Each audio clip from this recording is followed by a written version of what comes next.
the UN General Assembly was a scene of a massive war of words between India and Pakistan this week.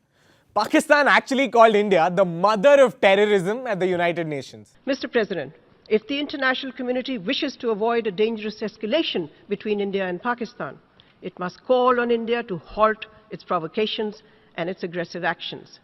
It must end the ceasefire violations along the LOC. It must halt its sponsorship of terrorist groups inside Pakistan. All this establishes that India is the mother of terrorism in South Asia. Yes, you heard that right. Pakistan called us the mother of terrorism.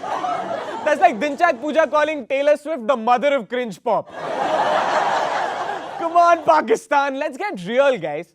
Is anybody surprised that Pakistan brought up Kashmir in the UN?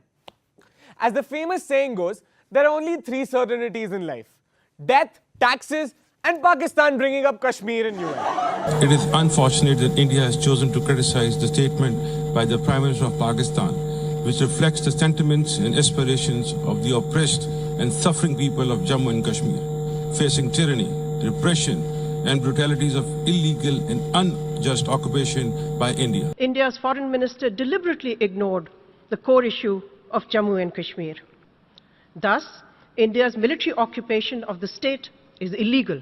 These allegations are designed principally to deflect global attention away from the brutalities being perpetrated by India's over 500,000 occupation force against innocent and unarmed Kashmiri children, women and men in Indian-occupied Jammu and Kashmir. The United Nations treats Pakistan like the old grandma in your neighborhood.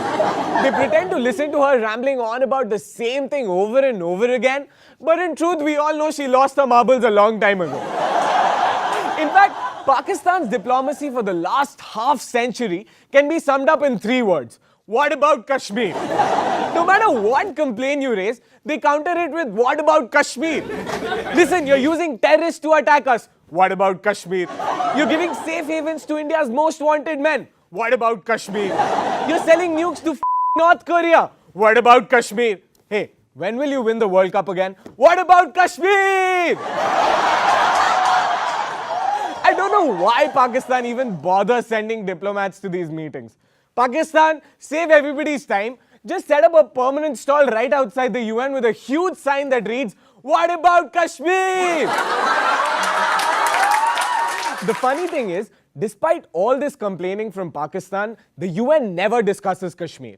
They continue to treat it as an internal issue. Pakistan, I'm not saying no means no, but it's been 40 years of rejection. Take a hint, will you? Also, you'd think if your diplomats are asked to focus on just one issue, they'd at least do that well, right?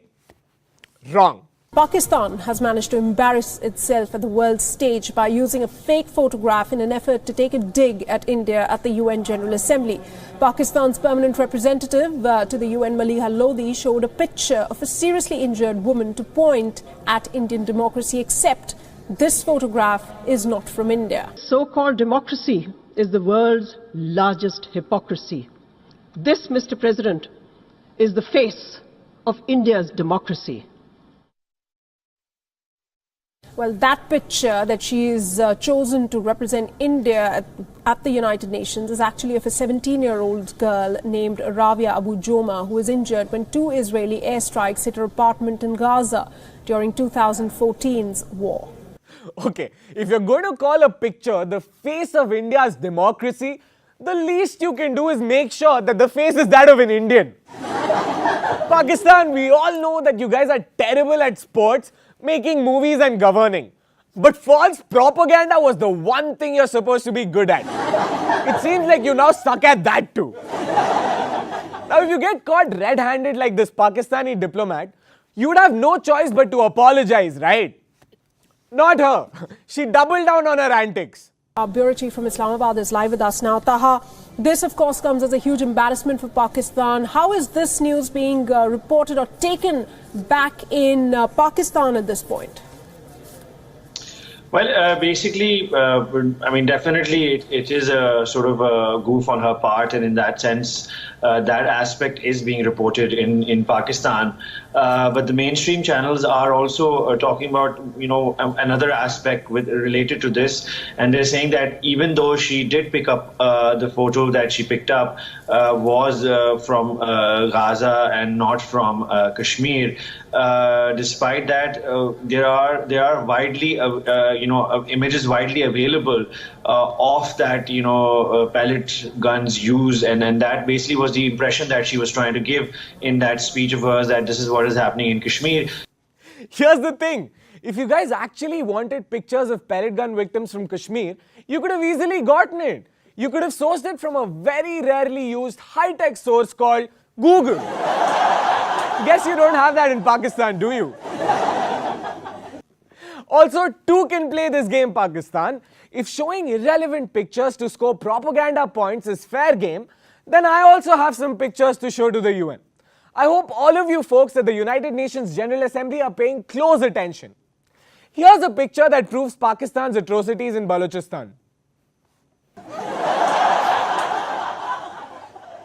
And here's evidence that Pakistan is giving safe havens to terrorists. And here's a shocking picture that shows Pakistan is testing nuclear missiles.